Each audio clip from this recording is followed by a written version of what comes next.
que Daniel está muy perplejo, está mortificado por el atrevimiento, por la insolencia y la crueldad del cuerno pequeño. Si hay algo que él se queda mirando y algo que él no comprende en su momento es ¿cómo es posible que un poder se levante para destruir a los hijos de Dios? Pero quizá la pregunta más allá de eso, la que Daniel se hizo y la Biblia no registra, es ¿por qué Dios lo permite? ¿Ustedes no se preguntaron alguna vez eso? Está bien, se levanta un poder porque estamos viviendo en un conflicto. Y en este conflicto están involucrados los seres humanos. La pregunta es ¿por qué o hasta cuándo va a pasar eso? ¿Acaso los hijos de Dios no tienen un defensor? ¿Acaso están solos? Es por eso que en Daniel 7 se coloca el tema del juicio. Haciendo un breve repaso, nosotros encontramos que desde Egipto hasta Babilonia, el pueblo de Dios siempre fue esclavizado, fue perseguido, pero ninguno se atrevió a realizar tal insolencia como el cuerno pequeño. Y ya descubrimos aquí quién es el cuerno pequeño. ¿Quién es el que le explica a Daniel sobre el cuerno pequeño? Es un ángel. Cuando él pregunta, ¿y quién es él? Porque ahí en Daniel capítulo 7, allí él está preocupado y él pregunta, ¿verdad? En el versículo 16, y dice, me habló y me hizo conocer la interpretación de estas cosas. Hay un ángel que le interpreta. ¿Recuerdan ustedes que antes era Daniel quien interpretaba sueños? Ahora él está confundido y él pide ayuda. ¿Quién es el que le interpreta? Es un ángel que después vamos a ver que es Gabriel. Gabriel es el ángel que le enseña todas las profecías que él no comprende. Muy bien, el ángel le muestra de quién se trata y solamente colocando un argumento más, ustedes saben que hablando del poder papal, no existió otro poder sobre la tierra que haya creído que tiene más poder incluso que Dios. ¿Y saben de qué incluso de un texto se toma? Mateo capítulo 16. Cuando Jesús le dice a Pedro, tú eres Pedro y sobre esta roca edificaré mi iglesia. Y le dice, yo te daré las llaves. ¿Qué significa llaves? Autoridad. Lo que ates en la tierra será atado en el cielo, lo que desates en la tierra será desatado en el cielo. Ustedes escucharon de ese texto. Pero si vamos al contexto, vamos a encontrar lo siguiente. Que Jesús, antes de decir eso a Pedro, él hace una pregunta para todos sus discípulos. ¿Cuál es la pregunta? ¿Quién dicen los hombres que soy yo? Entonces uno dice que eres Juan, otro dice que eres Elías, etc. Ahora, ¿ustedes qué piensan de mí? Pedro levanta la mano, porque él siempre habla, y dice, tú eres el Cristo. Ahora, presten atención a la interacción que tiene. Tú eres el Cristo, el Hijo del Dios viviente. ¿Quién está hablando? Pedro a Jesús. Muy bien. Y Jesús le dice, bienaventurado eres Pedro, porque no se te reveló ni carne ni sangre, etcétera, etcétera. ¿Va? Ahora le dice, tú eres Pedro, ojo la conversación. Pedro le dice, tú eres, ¿qué le dice? Tú eres el Cristo. Ahora Jesús le mira a Pedro y le dice, tú eres Pedro.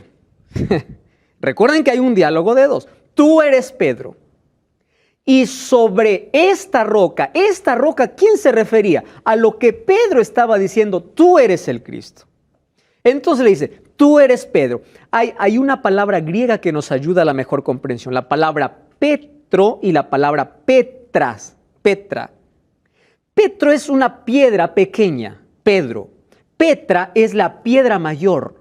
Entonces le dice, tú eres Petros, Petro, en griego. Y sobre esta Petra, solo que en el español no se nota esto, sobre esta Petra no está haciendo referencia de Pedro, sino sobre Cristo mismo. Tanto así que el mismo Pedro dice que la piedra angular de la iglesia es Cristo. Jesús no podría fundar su iglesia sobre un ser humano. Entonces, ¿qué autoridad tiene un ser humano para ser el fundador de una iglesia si negó a Cristo? Y después de esa conversación, Pedro le impide para que Jesús vaya a Jerusalén. ¿Y saben qué le dice Jesús? Apártate de Satanás, porque ahora estaba siendo usado por el diablo. Entonces, ahí viene la confusión. No está diciendo que Pedro es la roca. Está diciendo, esta Petra, que es Cristo, esta piedra, sobre esta piedra edificaré mi iglesia. Cuando dice te daré las llaves, está hablando de autoridad. Ahí a Pedro está dándole una responsabilidad que no es específicamente para Pedro, sino para toda su iglesia, en cuestión de disciplina. La iglesia tiene autoridad para poder atar y desatar en asuntos de disciplina, es decir, para admitir o poder sacar, disciplinar a sus miembros. Por eso dice, lo que ates aquí será atado arriba. No está dando la autoridad a un hombre, sino a toda su iglesia. Pero ellos se toman de ese texto y dice, y les voy a decir de qué manera lo hacen. Gregorio VII inició su pontificado diciendo, yo tengo derecho a deponer reinos, atar y desatar, construir y destruir. Y tanto así que fue el primer papa en destronar realmente a reyes. Ustedes sabían que él depuso al emperador Enrique IV. Enrique IV tuvo que cruzar los Alpes en invierno en el año de 1077, descalzo, porque estaba en penitencia. Y el Papa le dejó esperando 4 días afuera antes de que lo atienda en pleno invierno. Solo para pedirle perdón. ¿Y solo por qué? Porque él decía, yo hago lo que quiero. Dios me ha dado a mí la autoridad de atar y desatar, yo pongo y depongo reyes. ¿Qué les parece? Ahora, lo mismo hizo Alejandro III.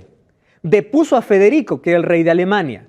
Él se fue a pedir perdón y miren lo que sucedió. Al llegar al emperador, a la presencia del Papa, dejó caer su manto imperial y se arrodilló poniendo su pecho a tierra. Alejandro avanzó y se puso en pie, el Papa, sobre el cuello de Federico, mientras los cardenales gritaban, tú aplastarás al león y al dragón. Al día siguiente, Federico besó los pies de Alejandro, condujo el caballo del Papa mientras él iba a la misa solemne en su palacio. El papado había crecido tanto a una grandeza y poder que nunca antes alcanzó. Esto dice este libro, la espada de Pedro había conquistado la espada de César. Qué extraordinaria manera de aquí poder. Ahora ustedes pueden decir, eso fue en el pasado. Y ahora en el presente. Ahora está todo calmado, ¿verdad? Espere un momento. Mira lo que dice. Este es un libro interesante. El Vaticano es el superpoder máximo de nuestros tiempos. No está hablando de tiempos pasados. Sus adherentes son cercanos a 1 billón. Pueden operar en cada rincón del mundo. De allí la importancia de que cada gobierno pueda tener al Papa como un socio. ¿Están entendiendo eso? A nadie le conviene pelearse, porque recuerden que él no solo es líder religioso, él también es líder político. No se olviden de eso. Entonces, a cualquier gobierno le conviene tener a él como socio. Las políticas del Vaticano son dirigidas por el Papa, quien no tiene parlamento, ni Congreso, ni Senado, que limiten sus decisiones, poderes o políticas. Es un gobernante autocrático absoluto en el más sentido de la palabra. Es por eso que este poder, según Apocalipsis 13, se levantará en un poquito más de tiempo, como lo vamos a ver en las próximas profecías. Y el libro de Apocalipsis lo narra de una manera extraordinaria. Ahora fíjense, Dios mostró a Daniel desde un comienzo que el 4.º reino tendría 2 fases. Roma imperial o Roma pagana y la Roma papal. Recuerden que Roma quedaba ¿hasta dónde? Hasta los dedos. Es decir, algo de Roma queda hasta el final de los tiempos, según el sueño de Nabucodonosor. Entonces, una era la Roma de los Césares, y cuando salieron los Césares del escenario, ¿quiénes entraron? Los papas. Un reino cristiano perseguidor de cristianos, porque dice ser cristiano, ¿correcto? Tanto judíos como cristianos pasaron por persecuciones imperiales y papales con el pretexto de eliminar la herejía. ¿En qué consistía la herejía? En no obedecer al Papa. Porque aquellos que desobedecían leían la Biblia. No lo obedecían. A eso, como los llamaba, herejes. Crueldades de las cruzadas, horrores de la Inquisición, fue la manera como hizo guerra a los santos hasta quebrantarlos. Daniel 7 me presenta muchas características. Yo puedo así nada más un vistazo darle. Mire, surgió de la 4ª bestia, que es Roma. es decir, ocupó el trono de Roma. Apareció después de los 10 cuernos, este apareció después de los 10 cuernos. Diferente de los otros, claro, porque este es religioso y político, por eso es diferente. Los demás solamente eran políticos.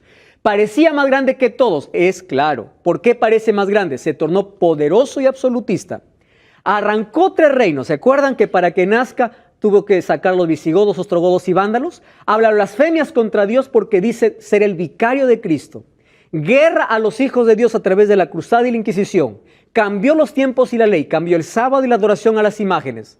Reinó por tiempos y medio tiempo, 1260 años. Poder absolutista. Y los alcances de la visión, dice, son para el tiempo del fin. ¿Por qué les presento esto? Porque hay algunos que dicen, ese no es. Es un rey que apareció allí en el siglo VI, V, antes de Cristo, llamado Antíoco. Vamos a ver si cuadra en la profecía. Antíoco surgió de la cuarta bestia, mentira, porque él es griego. Él no surgió de Roma. Número 2, ¿apareció después de los 10 cuernos? No. ¿Saben por qué? Porque él ya no existía, él ya había muerto. ¿Se dan cuenta cómo algunos tratan de decir, no, lo que trata aquí es de fulano de tal, pero sin darse cuenta de que las evidencias bíblicas no cuadran con este personaje? Siguiente, surge derribando a 3. Antíoco no derriba a ninguno para poder reinar. Se hizo más grande que los otros. El pobre Antíoco no llegó a ser ni siquiera más grande que su padre. ¿Y cómo va a ser el cuerno pequeño? Persigue al pueblo de Dios. Antíoco atacó a los judíos, pero nunca los venció. Más bien fue vencido. Entonces no cuadra. Blasfemó contra Dios. Él no conocía la verdad. Jesús dijo que la abominación espantosa sería futura a los días y Antíoco ya estaba muerto. La profecía dice que este poder sería hasta el tiempo del fin. El pobre ya está muerto hace mucho tiempo. El cuerno pequeño es un reino. Este solo es un personaje histórico. Las demás profecías amplían al cuerno pequeño. La pequeñez de su vida no encaja en la realidad. Entonces, con certeza, él no es el cuerno pequeño. Por más que allí, ¿verdad?, los dispensacionalistas digan, no, eso ya fue. Ahí está la evidencia, totalmente bíblica. Muy bien, en ese escenario, miren lo que acontece. Daniel capítulo 7, versículo 9, dice así, estuve mirando hasta que fueron puestos y tronos. Wow. ¿En qué momento? Después que este poder, ¿qué cosa hizo? Habló contra el Altísimo, persiguió a los santos. ¿Recuerdan ustedes cuándo terminó la persecución? 1798. Ahora, miren, después de esto, yo estaba mirando y fueron puestos tronos y se sentó un anciano de días. Cuando habla de anciano de día, no está hablando de alguien que tiene edad avanzada. La palabra anciano en la profecía significa majestad, respeto, eternidad, sabiduría. Eso significa anciano. Número 2, dice, su vestido era blanco como la nieve, demuestra su pureza, su santidad.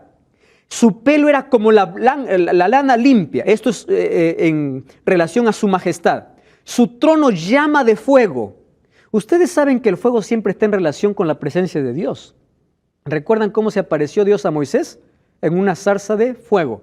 ¿Recuerdan cómo Dios guió al pueblo de Israel en el desierto? Dice, en el día una nube y en la noche, ¿qué cosa había? Una columna de fuego. Aquí representa la gloria de Dios, la presencia de Dios. Y dice, y fuego ardiente y era un trono que se movía porque tenía ruedas. ¿Qué significa? Que aquel que está sentado tiene tanta autoridad y puede manejar esto. Ahora, un río de fuego, una vez más fuego, hablando acerca de la presencia divina, procedía y salía delante de él. Miles de miles le servían y millones estaban delante de él. El juez se sentó y los libros fueron abiertos. ¿De qué está hablando? De un juicio. La Biblia habla acerca de libros. Vamos a Apocalipsis capítulo 20, versículo 12. Miren lo que dice Apocalipsis 20, versículo 12. Apocalipsis 20, 12. Dice así. Vi muertos grandes y pequeños de pie ante Dios. Los libros fueron abiertos. Y otro libro fue abierto, el cual es el libro de la vida. Es decir, que hay un libro que se llama el libro de la vida. Y allí dice, y el que no fue encontrado allí, pues bueno, ya tiene su final. Mira el versículo 15. El que no se halló escrito en el libro de la vida fue lanzado al lago de fuego. ¿Qué cosas son abiertos? Los libros. ¿De qué libros hablan? Libros de la vida, libro de la muerte. Si vamos al libro de Malaquías, ahí el capítulo 3, versículo 16, vamos a encontrar que existe un libro que se llama el libro de la memoria, donde está registrada todas las acciones de los santos. Miren Malaquías capítulo 3, versículo 16. Allí dice, entonces los que temían a Jehová hablaron entre sí. Jehová escuchó y oyó, y fue escrito ante él un memorial de los que temen a Jehová y honran su nombre. La idea de libros parece muy antigua, ¿no? Como uno va a pensar, dice, habiendo tanta tecnología en la tierra, va a haber libros en el cielo. Pero cuando hablamos acerca de un documento judicial, cuando hablamos acerca de un juicio, los libros siempre existen, porque ahí están las evidencias a favor o en contra. Ahora yo les voy a hacer una pregunta. ¿Por qué necesita Dios registrar en el libro, en libros? ¿Acaso Dios se olvida?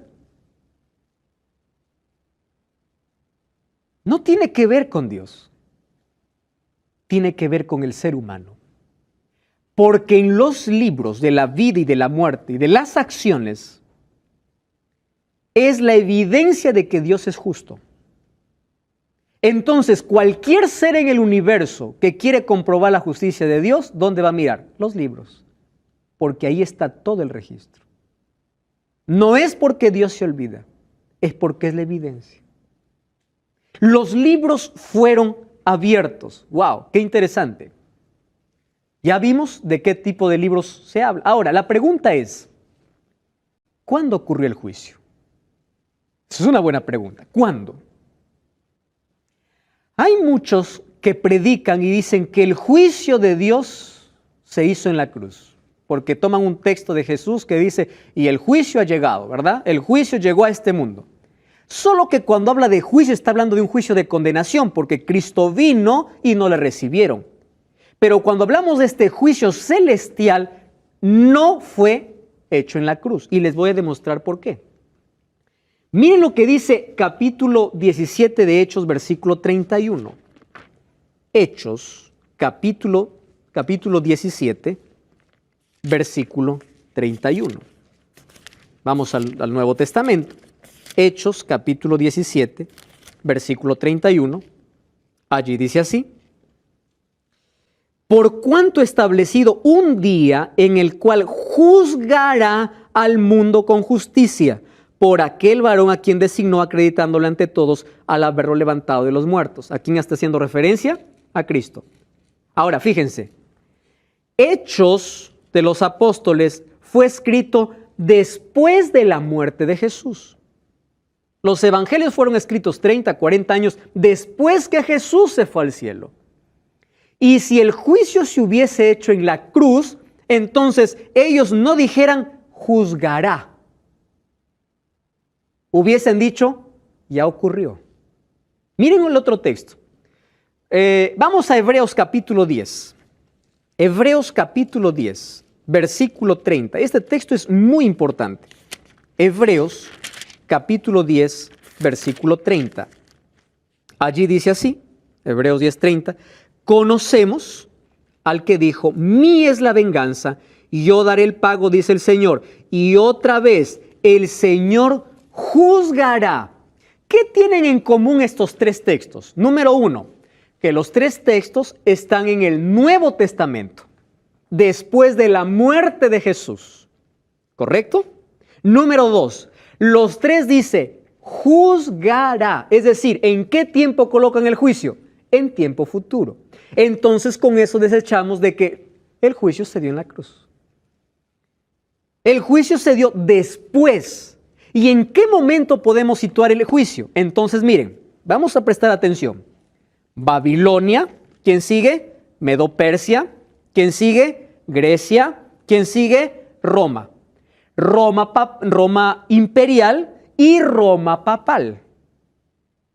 Después de eso, dice Daniel capítulo 7, se sentó el anciano de días y se dio un juicio. ¿De qué tiempo está hablando? Después de la persecución, después de que habla insolencias, después de que cambió la ley, después de eso, se sentó el anciano y los libros fueron abiertos. Quiere decir que el juicio comenzó poco después de 1798, porque en 1798 terminaron las persecuciones. Hoy estamos hablando acerca del juicio. Y hasta aquí ya nosotros vimos en qué momento el juicio, ¿verdad? En qué momento el juicio se plantea. No es en la cruz, sino después de la cruz. Según Daniel capítulo 7, dice que después que haya un poder que persiga a los hijos de Dios, entonces habrá un juicio. En Daniel 7, la secuencia es Roma pagana, Roma papal, juicio, y después del juicio, ¿qué cosa viene? El reino a los santos. ¿Qué significa el reino a los santos? Que los redimidos, es decir, los que pasan este juicio, ¿dónde van a estar? En el cielo. ¿Por qué tienen que pasar por un juicio aquellos que van al cielo? Escuchen lo siguiente, esta es la verdad más linda que tenemos que entender. La Biblia dice así: porque de tal manera amó Dios al mundo. ¿Recuerdan ese texto? San Juan 3:16. Que ha dado a su Hijo unigénito. Para que todo, ¿qué significa todo? Dígame. Todo. ¿Hay alguna otra definición para todo? No. ¿Qué es todo? Y todo. Todo aquel que en Él cree no se pierda, mas tenga vida eterna. Wow. El texto me dice, creo en Jesús. Por eso hay tanta gente que dice, creo en Jesús, amén, aleluya, creo en Jesús. Viven como quiera, creo en Jesús. El juicio determina si aquel que dice creer en Jesús es idóneo para el cielo.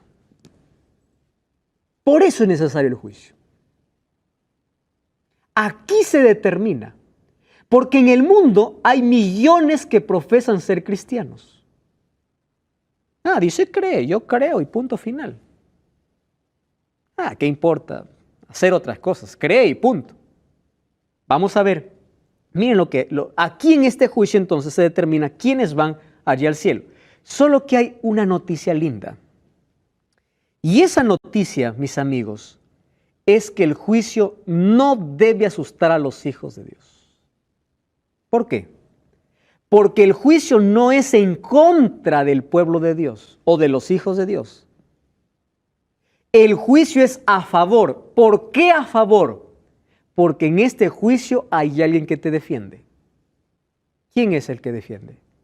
Jesús. ¿Qué tengo que hacer yo? Mírenme, yo creo en Jesús, amo a Jesús, obedezco a Jesús. ¿Significa que yo no peco? No, yo peco. Caigo, pido perdón a Jesús, continúo. Caigo, pido perdón, continúo. Si el Señor me justifica, vivo en santificación, es decir, vivo en obediencia a Dios. Me caigo, me levanto, me caigo, me levanto. Él es mi abogado. Él me va a salvar porque yo dependo de Él. Pero es diferente decir, creo en Jesús, pero yo hago con mi vida lo que quiero. Eso determina el juicio. Por eso, los hijos de Dios no tienen miedo porque es a favor. En este juicio, si hay un acusador que es el diablo, hay un abogado que es Jesús que dice, no, Él ya vino a pedir perdón, yo morí por Él. Pero ¿cómo te va a defender si tú no te vas al abogado? No puede. Ahora fíjate una cosa, Daniel 7 habla del juicio y Daniel 8, que será el próximo capítulo, habla de purificación. Estas dos palabras son asociadas o son sinónimos. Cuando hablamos de un juicio en Daniel 7, Daniel 8 va a decir que el santuario será purificado. Cuando habla de santuario, ya no habla del santuario eterno, porque el santuario eterno hace años que ya fue, más de 1700 años que fue destruido. ¿De qué está hablando? De un santuario celestial. ¿Eso qué significa? De una purificación en el cielo. Que el juicio se dará no en la tierra, sino en el santuario, junto con la purificación. ¿En dónde? En el cielo. Ya no está hablando más de un santuario terrenal, sino de un santuario celestial. Los judíos asociaban muy bien esto, porque para ellos tenían un día que se llamaba el Yom Kippur, día del juicio o día de purificación. Y ellos cuando se encontraban, se decía que tu nombre sea hallado en el libro de la vida, porque ellos entendían que en el cielo hay un santuario celestial y que las cosas que hacían en la tierra era solo una copia de lo que existía en el cielo. Ahora, es interesante notar algo. El juicio es necesario. ¿Por qué necesario? Para vindicar a los fieles de tanto abuso y persecución. Entonces ahí está Daniel, dice, Señor, ¿vas a dejar hasta cuándo? Espera, aquí viene el juicio. ¿Qué significa vindicar? Restaurar, proteger, defender. ¿A quiénes? A los fieles de tanto abuso y persecución. Número 2, señalar la culpabilidad de sus perseguidores que pretenden ser el pueblo de Dios. ¿Recuerdan ustedes que quien persigue también dicen ser religiosos? Entonces, en este juicio se determina quién cree en Dios y quien dice creer, pero no es del pueblo de Dios. Aquí se define. Por eso, defiende a los fieles y ¿qué cosa hace? Señala a los culpables, a los que dicen ser, pero no son.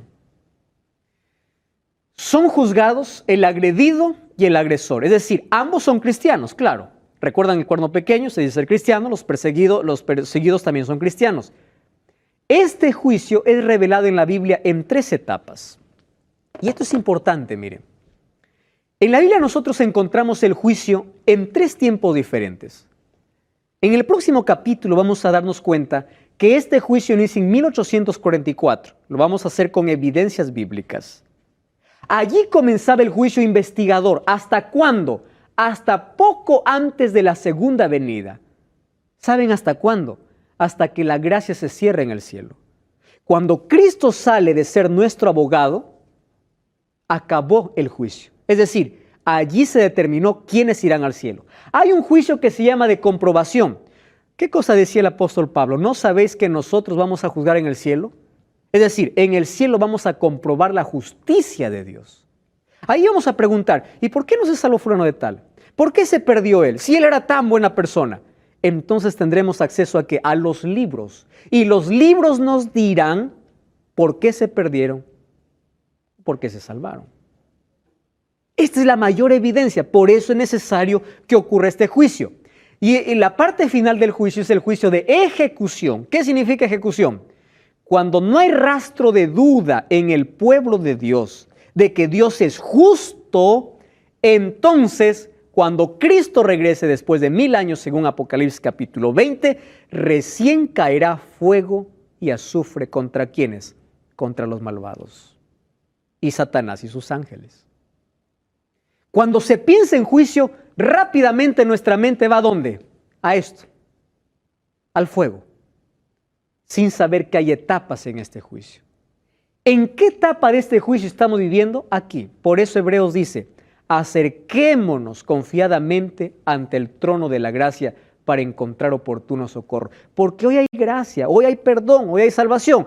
No toda la vida va a ser así. En algún momento nuestro abogado se va a convertir en juez cuando salga del lugar santísimo. Los que pasan por este tribunal son el pueblo de Dios, cristianos en su totalidad, y los que pretenden ser cristianos, pero no lo son. Ahora, ¿qué dice el versículo 17 de San Juan? Mas el que no cree ya ha sido condenado. Es por eso, las personas que no creen en Dios no pasan por el juicio. ¿Por qué no pasan por el juicio? Porque ya están condenadas. No necesitan investigación. Ellos rechazaron al abogado, no necesitan de Dios. Hay tanta gente que dice, yo no quiero a Dios, rechaza a Dios. Para ellos no hay juicio. Por eso, nosotros debemos alegrarnos que formamos parte del primer grupo de juzgados, porque en este juicio hay esperanza, porque Cristo es nuestro abogado. Porque si no creemos en Cristo, es porque nosotros mismos nos hemos condenado. Ahora, fíjense otra cosa más aquí. La pregunta es, ¿qué sucede con aquellos que no conocieron la verdad? Buena pregunta, ¿verdad? Porque hay tanta gente en el pasado que murió sin saber cuál es la verdad. pero creyeron en Jesús. La pregunta es, ¿cómo serán juzgados ellos? Estoy pensando en los antepasados, ¿no? Gente que no tuvo acceso a la Biblia. Ustedes saben que cuando venimos a este mundo, todos venimos con la huella de Dios en nuestro cuerpo, en nuestra vida, a lo cual llamamos conciencia.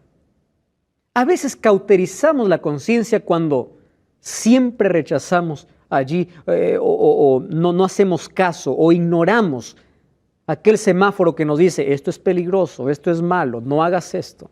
A veces no llegamos a cauterizar la conciencia. Sin embargo, ¿cómo juzgará Dios a los que no conocieron la verdad? Vamos a abrir la Biblia. La Biblia tiene respuestas. ¿Está bien?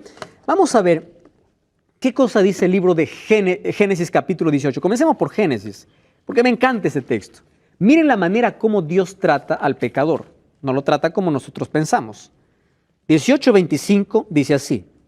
Entonces respondió Jehová, si yo encuentro en Sodoma 50 justos dentro de la ciudad, perdonaré a todos en ese lugar por amor a ellos. ¿Qué significa? Que Dios no juzga a todos por igual. En este diálogo encontramos allí a Abraham que está intercediendo por Sodoma. Le dice, Señor, ¿tú vas a castigar a todos? Mira lo que dice el versículo 23, para poder comprender mejor esto. Se acercó a Abraham y le dijo, ¿destruirás también al justo con el impío? Buena pregunta, ¿verdad? ¿Y qué cosa le dice Dios? No. Porque yo sé quién es justo y quién es impío. Y Abraham le dice, ¿y si hay 50? Y ahí es donde le responde, por amor a las 50, yo no lo haría. Vamos al siguiente texto. Mateo 11. Entonces aquí comprendemos que Dios juzga a cada persona de manera individual.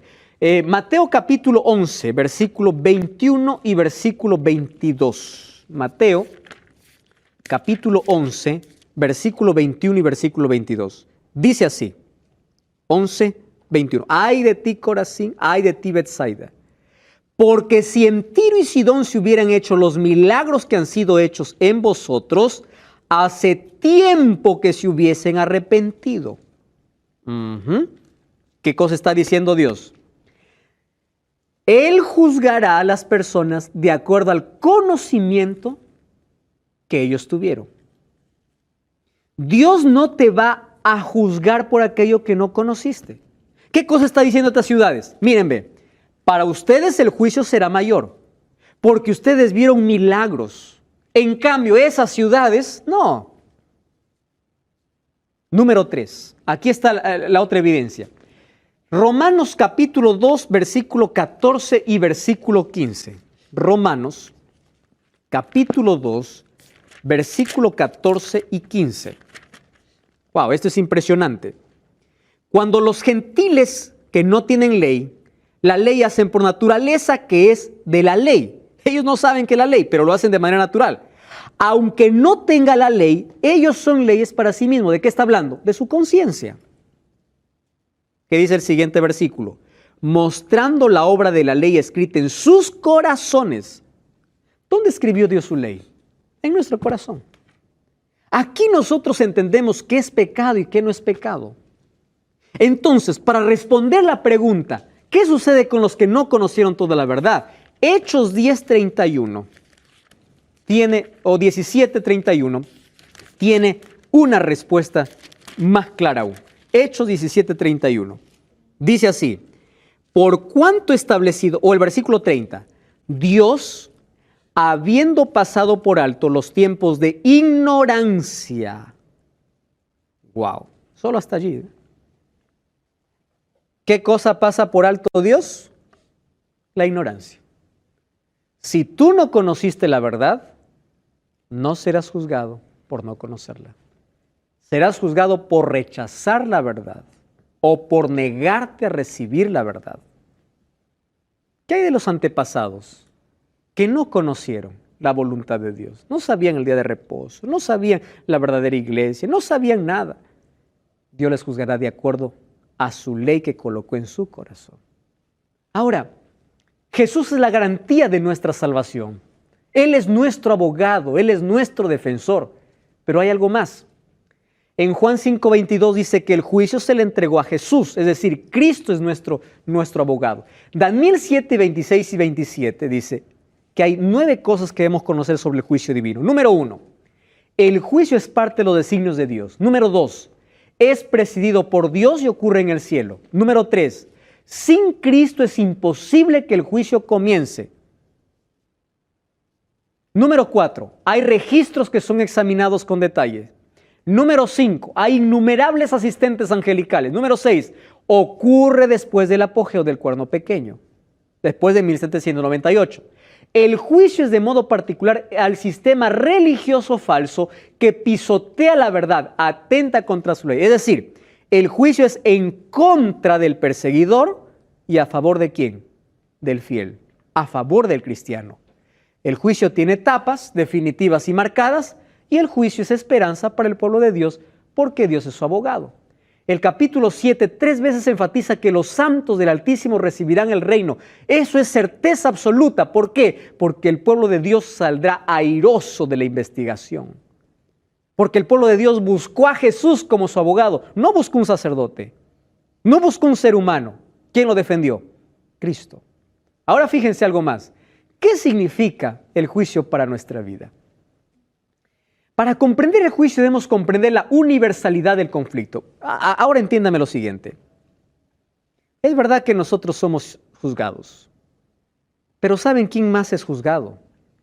Dios. Todo el universo está a la expectativa de lo que ocurre aquí en la tierra. Y aunque cuando Cristo murió, uno puede decir de que ya está solucionado, ya está respondido todas las preguntas de los otros seres. Miren, Efesios 3:10 dice, la multiforme sabiduría de Dios sea ahora dada a conocer por medio de la iglesia a los principados y potestades en lugares celestiales. Quiere decir que el universo quiere saber más de la justicia de Dios, que no fue respondida todo en la cruz. Y Dios mediante ¿quién lo hará? Mediante sus hijos. Por eso Jesús dijo, en esto es glorificado mi Padre, en que llevéis mucho fruto. Por eso Jesús dijo, así alumbre vuestra luz delante de los hombres, para que vean vuestras buenas obras y glorifiquen a Dios. Quiere decir, cuando nosotros somos obedientes, aquí entra la obediencia. Nosotros estamos demostrando al mundo que el diablo está equivocado. Porque el diablo, ¿qué dice? Dios es malo, Dios es cruel y su ley no puede ser cumplida. Es por eso que cuando nosotros hacemos las cosas por amor y somos obedientes a Dios, estamos no solamente nosotros pasando bien el juicio, sino también Dios es declarado justo. Ustedes recuerdan cuando David hizo una oración, límpiame de mi maldad, lávame de mi pecado. Y allí dice, para que seas conocido como justo. Ahora fíjense algo más importante. Mientras este juicio ocurre en el cielo, en el pueblo de Dios debe desarrollar un carácter de obediencia. Es decir, mientras nuestro nombre pasa por ese juicio, nosotros aquí en esta tierra tenemos que tener un carácter que glorifique a Dios. Porque nosotros aquí somos la evidencia ante el mundo de que Dios es justo. Querido, el juicio no debe asustarte, a menos que rechaces a Cristo. El juicio es en tu defensa. El juicio es a tu favor. Hoy tú puedes ir a Cristo y aceptar como tu Salvador, como tu abogado, y Él te va a defender. ¿Sabes cuándo inició este juicio? Veremos en el próximo capítulo. Mientras tanto, yo quiero que hoy tú puedas dirigirte a Dios, confesar tus pecados y decirle, Señor, en este juicio quiero ser salvo y perdonado por tu gracia.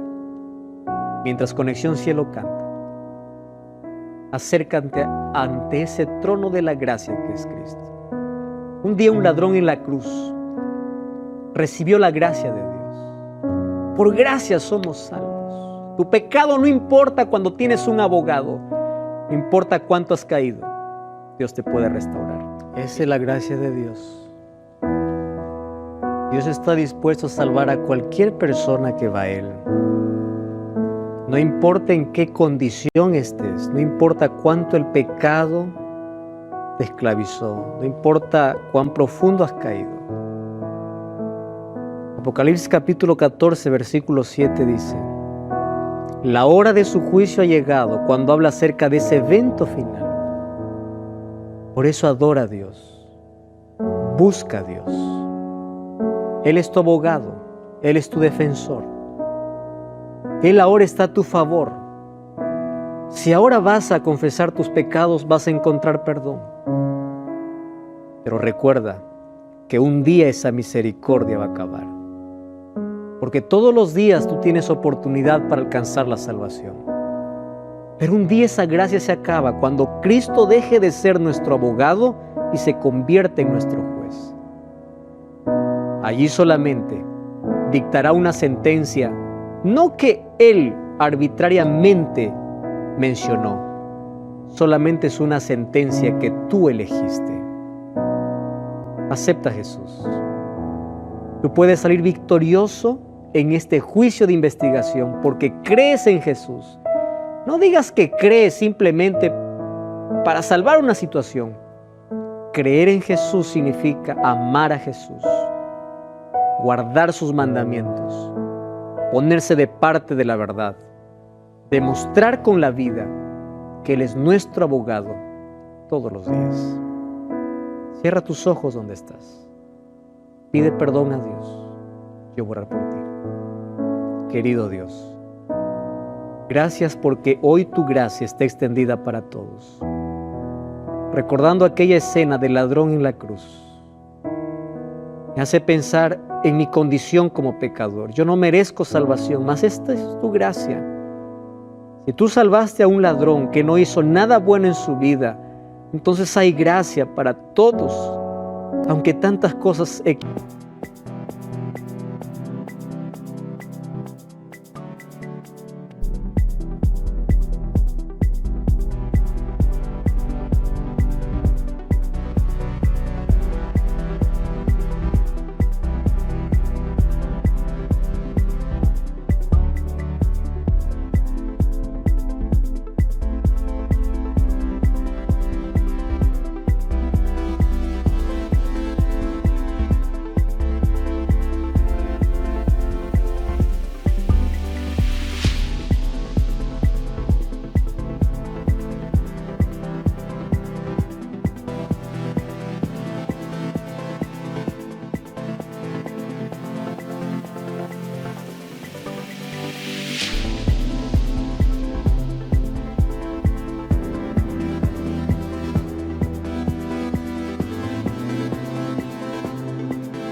hayamos hecho.